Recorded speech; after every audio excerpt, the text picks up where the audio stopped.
ผู้เรียนเราเราบ่มักเจ้าเนาะคนนึงบ่มักเจ็บบ่มักเป็นนะแต่เดี๋ยวมันฮอดลูกฮอดข้าว โน่นกับเขาน้อยมาเรียน เจ้าอันนี้ได้ลูก เรียนยาม ลูกเฮาบ่แม่นลูกนะฮะ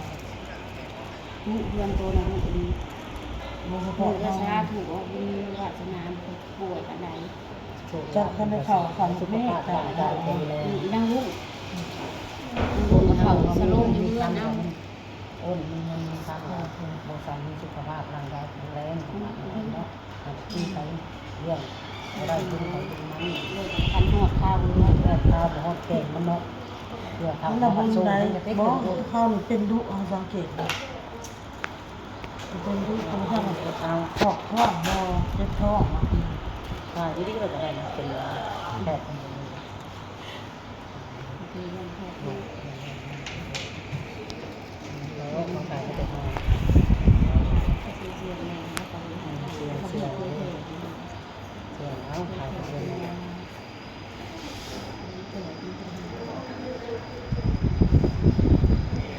รู้สึกมัดก็ได้ ทุกมื้อมันบอก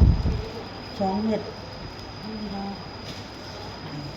แต่ว่าบัดออกไปได้สิลาอยู่ลายา ไปคนละว่างหันมาได้ก็มาโตเอายากมีเชื่อได้ไหมเขาแม่ก็เป็นโรคหัวใจ มีเงินเป็นใส่พี่น้อง ตัวนี้เป็นต้นไส้ ยา มีใส่ปรารถนาอยากกินไปเป็น ตอนเช้า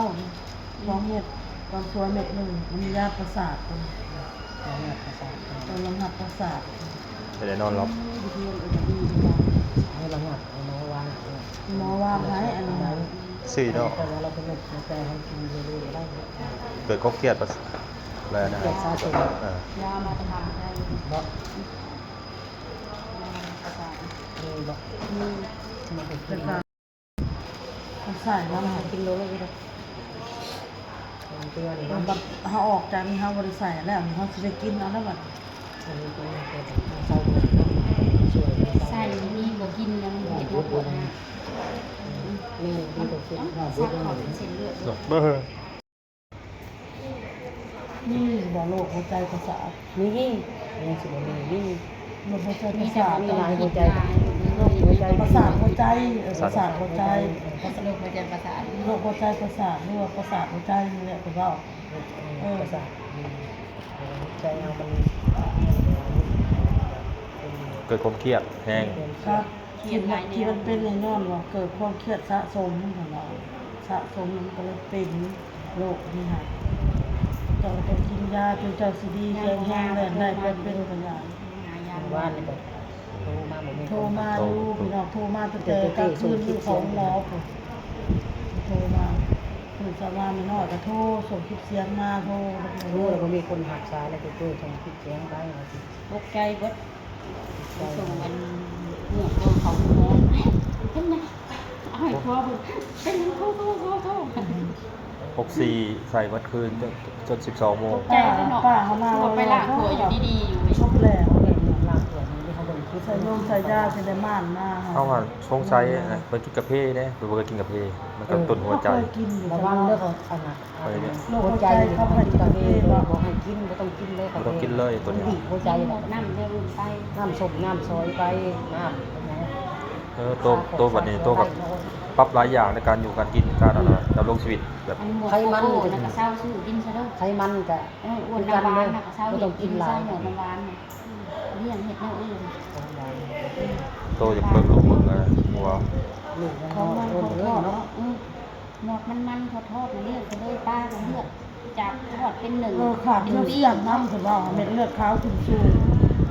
มันตกมันขึ้นมาทุกอย่างเลย ขาดแคลเซียมขาดธาตุ ไม่ เล็ก ซิว ของ มา เรา มาอ่อนมาซิว พักมันลวกแกงมาอ่อมกิน เห็ดแกงเห็ดโมเลยได้ ขาดธาตุเล็กของเรา การเปลี่ยนเนี่ยการกินเปลี่ยนลายให้เปลี่ยนลายเลยการออกกำลังกายท่านหมอบอกเลยว่า ปลาตังโกนี่ห้ามซื้อ คนล้มกับเฮาเด้ นักเลย มันโกโก้นึงนี่น้ำมักซื้อกินนะโกโก้ เฮาล้ม มันหวานมันนะ ล้มกับเฮาเป็นว่ายังกระดูกมันชั้นนี้แต่เพิ่นเพิ่มขึ้นซีนเพิ่นเรื่องไขมันเพิ่มขึ้นหลาย หับชีพเพราะมันเบาๆนี่ เอ นะ อ มันขาดโซเชียล ไป เอาโตมาหาพี่น้องดีใจไปเห็นแม่ เห็นแม่นอนอยู่พอไปเอามา เห็นแม่นอนแล้วก็ดีใจ ไปหยับเด้อย่างแต่เป็นอย่างเมื่อยเลยมันจะนอนง่ายอย่างนี้จะโดนลบบายละ มดลุกมดอย่างนี้เจ็บนะจะไปนั่นอย่างนี้ ทุละทุดูค่ะ ดูกัน สบายดีเห็นอะไรสบายดีตั้งหูที่หูเดินซะลูกกันนะ มาเยอะจะได้ภาพเราทองเมื่อยเพราะว่านอนยากเป็นหนาพวกนั้นแม่ไม่เท่าคอยได้ไม่เท่าเบิ่งคอยไปใช้เด้แต่ละมืออยู่กับแม่ก็อยู่กับพ่อพอภาพเรา โอ้ยลูก ไปหลอกผู้กองเนาะไปอยากหลอกผู้กองเนาะไม่สิบหัวนะเอาสบายดีทุกแสดงเห็นแม่กาดีใจหัวหัวดีใจที่แรกป้าเพิ่นเบื่อให้เอามาเด้อพี่น้องบอกเตะเอามาเยอะเฮ้ยมาระหว่างคนนะครับ มาเยอะไปโรเล่เด้อเฮ้ยอยากเป็นลมนอนปีนขึ้นมาที่เราอยากนั่งซื้อๆจังกินวะจากกินอันนั้นเมื่อช่วงออโต้แล้วก็คิดจากคิดขวกินยังไงได้แกงจืด สิแกงจืดกับข้าวเจ้าค่ะมันยังลูก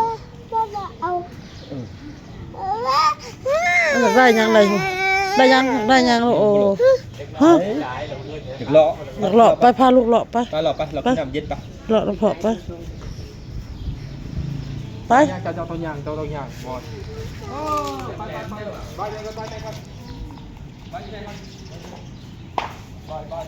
ไป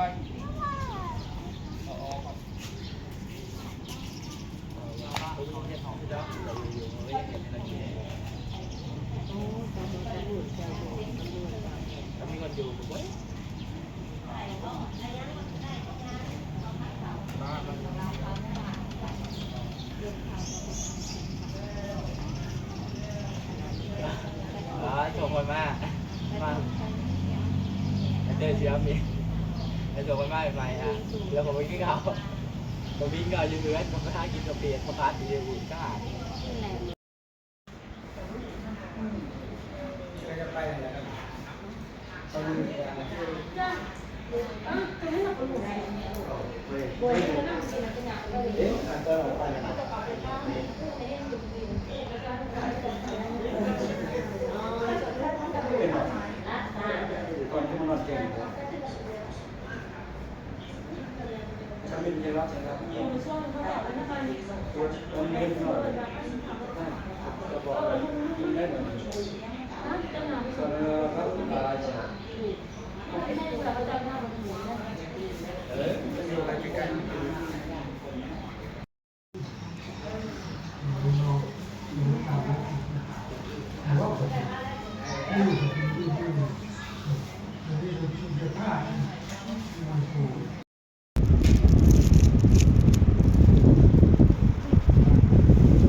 ซักให้ลูกดีกว่า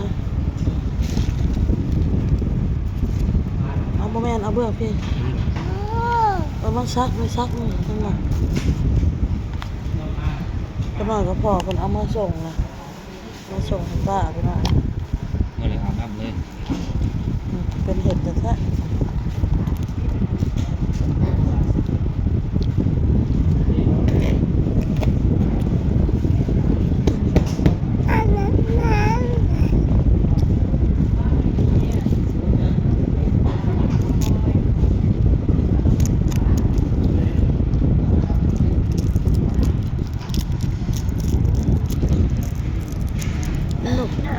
กินนมเห็ดนมกินนมนี่ดู